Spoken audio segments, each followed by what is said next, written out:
ఎందుకంత నామోషి అని అడుగుతున్నాం. ఎవరు చేసింది ఇది? ఎవరు చేశారండి ఇది?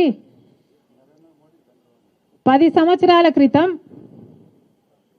సంవత్సరాల క్రితం నరేంద్ర మోడీ గారు, చంద్రబాబు గారు, అప్పటి ప్రధానమంత్రి గారు, అప్పటి ముఖ్యమంత్రి గారు, ఇప్పటి మళ్ళీ ప్రధానమంత్రి గారు, ఇప్పటి మళ్ళీ ముఖ్యమంత్రి గారు 2015లో అమరావతి రాజధానికి శంకుస్థాపన చేస్తే ఆ స్థలాన్ని మేము సందర్శించాలనుకుంటే అది తప్పట.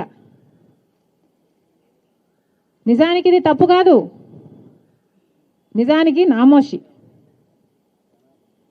వాళ్ళ తప్పు ఎత్తి చూపుతున్నామని ముందుకు ముందే భుజాలు తడుముకోవడం.